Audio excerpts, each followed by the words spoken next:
Jon Jones has officially been removed from the UFC White House Card, sparking a wave of reactions across the MMA world, with fans and fighters alike expressing shock and disappointment over the sudden development. Jon Jones says he wants to be on there too, and he says he would fight whoever the champion is. So would you be okay with him coming back, potentially winning that belt again? You know, I felt about him. I can't risk putting him in big positions in a big spot and have something go wrong, especially the White House card. I was retired. I felt like I was at a place where I've done it all in the MMA space, and felt like there wasn't too many more challenges for me, and I just wanted to do something more than championships and money. And Donald Trump mentioned that he wanted to have a fight at the White House Garden, that just seems like such a huge opportunity. I'm a very proud American. I have a lot of close friends that are in the military, and this is my act of I can't call it service, but just to be able to entertain the country and the world at this level at the White House, it just means the world to me. So I'm back.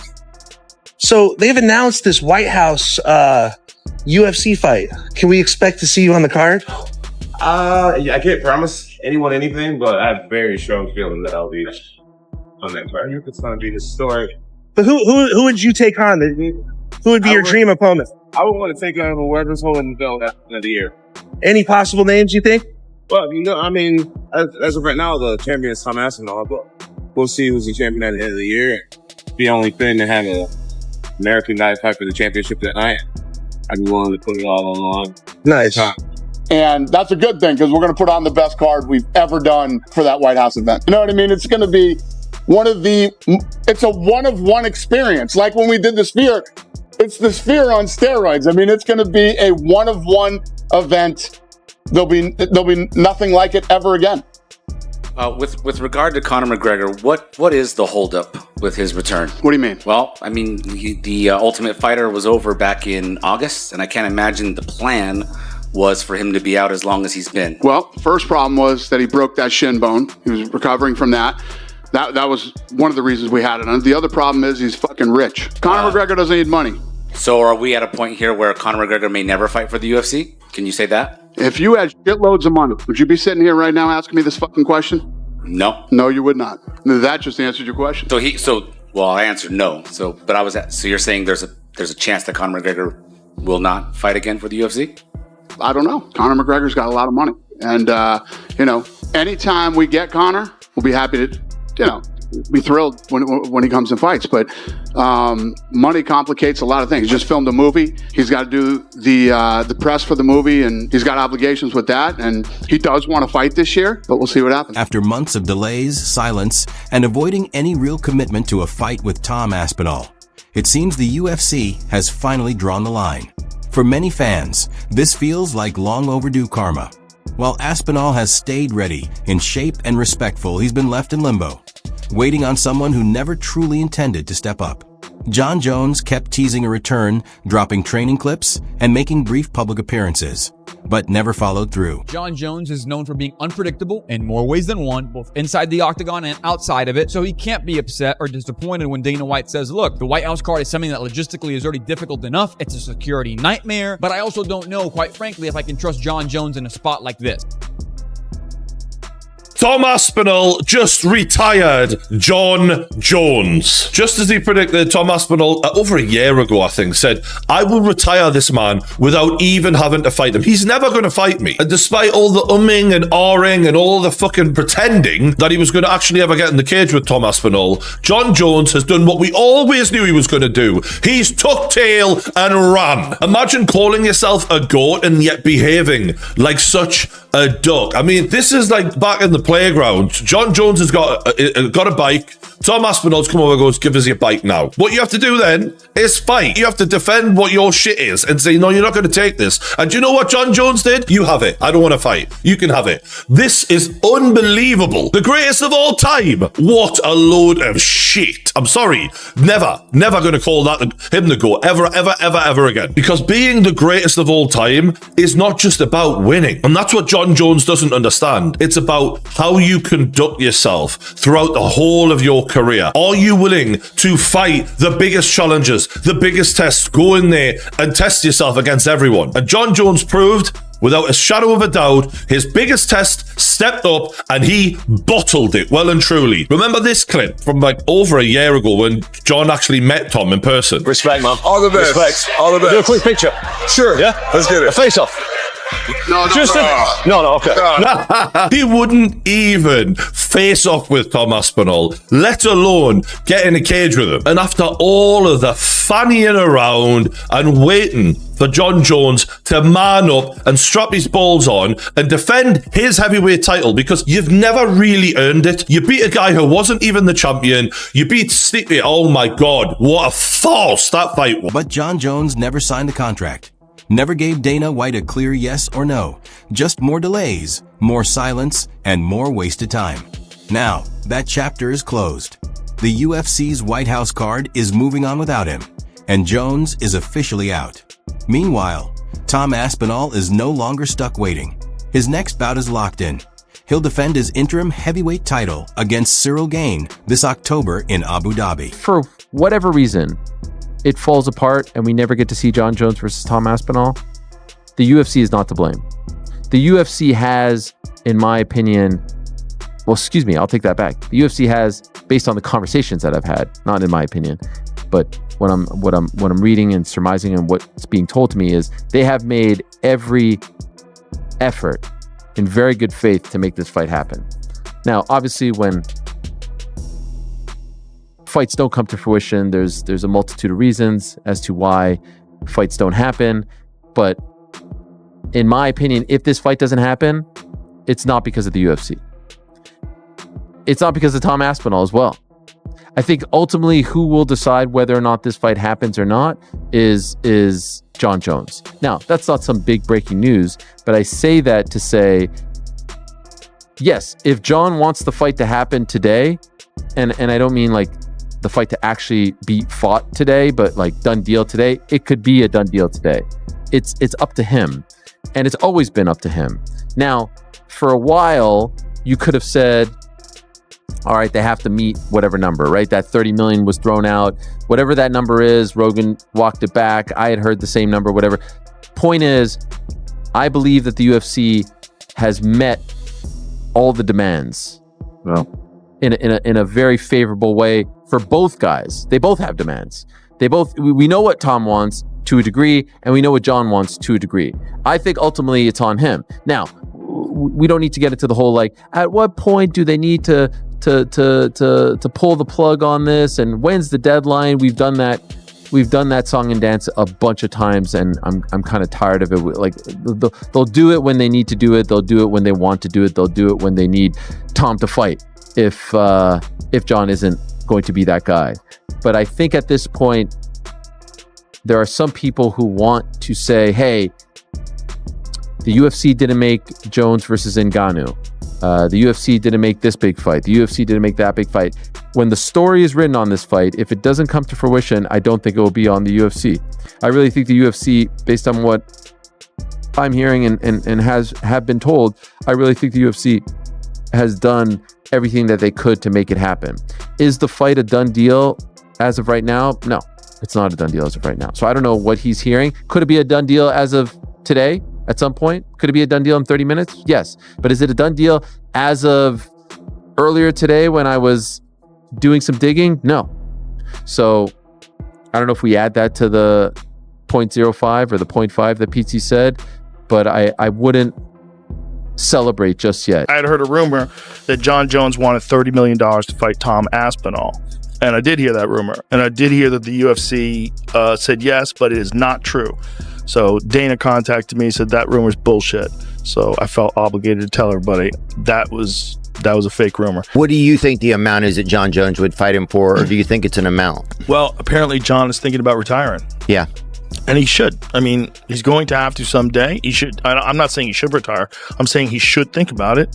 Give the man all the time he wants. He can fight whenever he wants to fight. That's Jon Jones. He's the GOAT. So leave him alone. If he decides one day to come back, and he comes back and he wants to fight Tom Aspinall for the heavyweight title, the question is, like, how long are you allowed to hold on to the title before they start having that conversation? Now, he just knocked out Stipe Miocic, so Give the man months. Give the man 5 or 6 months. Just leave him the fuck alone. But at a certain point in time, you have to decide who the heavyweight champion is. And if Tom is the interim heavyweight champion and Jon decides he doesn't want to fight anymore, he could do that. And he could do that also and then come back in a year and fight for the title. He could do that. He can do whatever he wants. While it may not be the title unification fight Tom Aspinall truly deserved, his upcoming clash with Cyril Gane is a defining moment, one that could reset the heavyweight division and cement his status as the best in the world. If Aspinall dominates Gane, finishes him decisively, and continues performing like the unstoppable force he's been in recent years, the conversation around Jon Jones might finally fade. Cyril Gane isn't just a replacement opponent. He's a former title challenger who's shared the octagon with legends like Francis Ngannou and Jon Jones. Though he fell short in those outings, many still regard Gane as the most technically gifted striker in the division. With his speed, footwork, and range control, Gane poses a serious threat. But it's Aspinall's explosive power, relentless pressure, and athleticism that fans believe could disrupt Gane's rhythm and end things early. Now that the fight is official, all eyes are on it, especially as prominent voices like Joe Rogan, Chael Sonnen, and Michael Bisping continue to praise Aspinall's rise. What are your thoughts on Cyril Gane being potentially the toughest opponent yet for you? A lot of people say somebody you've not really sort of faced that type of fighter in the heavyweight division. I think both me and Cyril are we both have niche style for heavyweights. We don't fight like heavyweights, both of us. So this could be the fastest, the best moving heavyweight fight that anybody's ever seen. We're both great movers. We're both light on our feet. We're both elusive. So this is going to be great. And by the way, all this stuff that I've just said previously, we actually made a video this time last year, a little bit longer, when we found out that Manchester was going to come and there was going to be an event in Manchester. When I thought I was fighting Cyril Gane, but he declined it, we made a video there over a year ago now. And if you don't believe me, if you don't believe it on the timeline, look, got my teeth done now. Look at the old video. You want to zoom in on them? Hold on. Got my teeth done. Let me get right in there. I got the teeth done now. When I did this video, this was over a year ago. Didn't have my teeth done then, so get over there. Aspinall will face Cyril Gane. Aspinall has 15 wins, and all of them are by finish. Gane is the #1 ranked heavyweight. Now, when you look at the UFC heavyweight rankings, as I say, Tom has beat most of them, and he's beat them in style, and he's knocked them all out. Curtis Blade, Sergey Pavlovich, Alexander Volkov, whoever they are, he's beaten them all up. But Cyril Gane is a little bit different. Now, of course, Jon Jones beat Cyril Gane in quick fashion, took him down in the first round, submitted him with a front choke. But Cyril Gane is the same as Tom Aspinall in terms of athletic ability. When I say that Tom Aspinall is a heavyweight George St. Pierre, that kind of goes to Cyril Gane as well. The man's gigantic. He's very quick. He's agile. He's light on his feet. He could run any sport on the planet. And he's almost like George St. Pierre and Tom Aspinall in the fact that he's got all those athletic attributes and qualities, but he doesn't have the grappling. That's what cost him against Jon Jones. And that's probably what's going to cost him against Tom Aspinall. You never know. He could clip him. This is a dangerous fight. This is heavyweight MMA. But Tom Aspinall can grapple. We've seen him take people down. He's done jiu-jitsu since he was about 15 years old. His dad is going to be on his case, and that's an absolute fact, saying, hey, you're not messing with this guy. Take him down, show him what you can do, show the world your grappling capability. Remember, Cyril Gane turned Francis Ngannou into a wrestler, okay? So he's a very, very credible threat on the feet. But of course, I do fancy Tom Aspinall to get the job done. The fact that he isn't fighting Jon Jones is insane, but we've talked about that till the cows come home, so I'm not going to bore you on that subject anymore. But just you wait. Jon Jones is probably going to pop up on Twitter. Can you tell us the timeline of Jon accepted the fight, went to Thailand, came back, didn't want the fight? What happened? Yeah, I wouldn't say that Thailand was the end of it. You know, we were talking about it before that. But yeah, the fight was done. We had the fight done a long time ago. So why he decided not to fight, you guys will have to ask him that. Is it accurate that there's a lot of reports about figures he was offered? Is it fair to say he was offered a lot of money to take this fight? Yeah. Listen, he was offered what he deserves for that fight. Yeah. I'll just come out and ask you. Do you think he's ducking Tom Aspinall? No. Jon Jones I said it a million times and I'll say it again. He's never ducked anybody other than that one goofy time with the Chael Sonnen thing.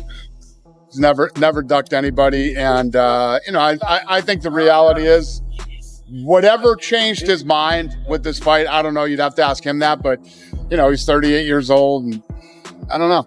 Do you think if it was someone like Alex Pereira, he would fight then? And it's maybe Tom that he specifically doesn't fancy the matchup, doesn't fancy the age difference? I don't know. I don't know the answer to these questions. Only he does. We had the fight done.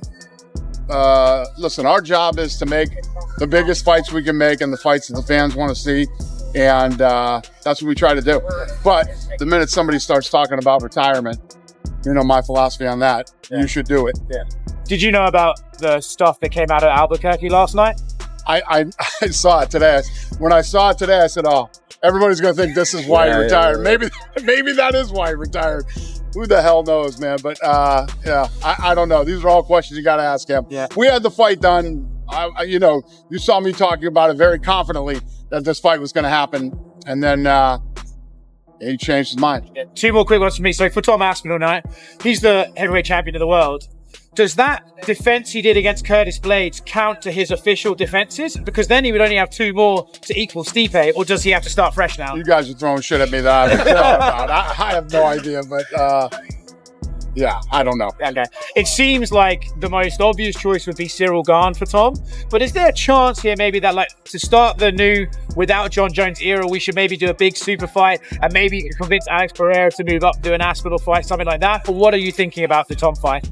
Well, once I get through today, tomorrow starts International Fight Week. I'll be back in Vegas tonight, and Tom will be there all next week. So we'll sit down with him, see what he's thinking, what he wants to do. He's been great through this whole thing, and literally said, "I'll fight whoever you guys tell me to fight. I'm ready to go." So, looking forward to it. I'm looking forward to the Tom Aspinall era. Some are even calling Tom Aspinall the most promising heavyweight since Fedor. And with that kind of praise comes immense pressure, not just to win, but to make a statement for the entire division. Still, the shadow of Jon Jones continues to loom. Although he's off the White House card and Dana, White has ruled him out for now. The questions remain. Will he return later this year? Is he truly done? Is he waiting for the belt to change hands? Or was this all just a slow, strategic exit from a fight he never intended to take? The UFC heavyweight division has been in limbo for nearly a year, but with Aspinall versus Gane now official, momentum is finally returning. Yet, the Jon Jones saga isn't over, it's just been paused. And with every passing day of silence, his grip on the division weakens. Because if Tom Aspinall continues to dominate, keeps headlining cards, and finishes top-tier opponents like Gane, fans may soon stop wondering when Jon Jones will return and start questioning if it even matters anymore. And that possibility might be what truly unsettles Jon the most. Who's next big heavyweight star? Tom Aspinall, the guy who just won the interim title. He's phenomenal, and he is again the next the next advancement of the evolution of the sport. How so? Well, because he can do everything. That guy's got elite jiu-jitsu. He's got elite takedowns. His striking is outstanding. Like, I've seen a lot of heavyweight, even Francis, who's like the greatest, scariest power striker I've ever seen in the heavyweight division. No one's scarier than Francis. Francis does not move like Tom Aspinall. Tom Aspinall is significantly faster than every other heavyweight. That's a real problem because he's a heavyweight and he's a big guy, a really big guy, but he moves so fast. And so his speed has always been like extraordinary compared to other heavyweights. Like, he just fucking moves in. It's all like fast, explosive movements. So he's got natural speed, but then he's also got a lot of training to execute quickly. So when he moves in, he closes the gap. You can see like he's fast for a big guy. Right. I want to see it so bad. John was shitting all over Aspinall, saying that I think that's a bad way to go. He was lucky that he blew his knee out with Curtis Blades because Curtis was teeing off Doing on well. him. Unless John avoided him, unless John used his wrestling to avoid exchanges, You know what that's all about. Correct. It's called the Shop Shutdown. The Shop Shutdown. I saw a 7-part They did with series on Cyborg. it. Yes. The Stipe fight, which is just like, it's a weird thing. Aspinall's an athlete, man. He's such a good athlete. Freak athlete. Very fast. Very fast for a God, heavyweight. So fast. Yeah, but And- we felt the same way about Cyril Gahn, though. Yeah, but Cyril Gahn Gahn is- doesn't have wrestling. Doesn't have jiu-jitsu. Aspinall's like legit on the ground. Very legit on the ground. So legit that dad- his dad owned a jiu-jitsu gym. His dad's a black belt. He started doing jiu-jitsu at 2. Finally, we're back after over a year hiatus. Me and Cyril finally signed on the dotted line. This is the 4th time we've been matched up together. He turned down the fight early on before we were both in the rankings. After that, he fought Spivak. I said in a post-fight interview after I beat Tibora, I'm going to go to Paris. I'm going to be sat front row for Cyril Gahn against Sergey Spivak. I'm going to beat the winner, and then I'm going to beat Jon Jones. I went to Paris. Cyril, unfortunately, turned down the fight on a second occasion. Third occasion, I fought Curtis Blades. The original opponent was Cyril Gahn. Unfortunately, Cyril Gahn was busy that day. Cyril was filming his Netflix series. Can't remember what it's called, but I'm sure you can check it out now on Netflix. And now we are matched up for the 25th of October, Abu Dhabi. Me and Cyril. The 4th attempt is here. And this is Cyril's 3rd title shot. So we are going to try and get rid of Cyril Gahn from the title picture for good.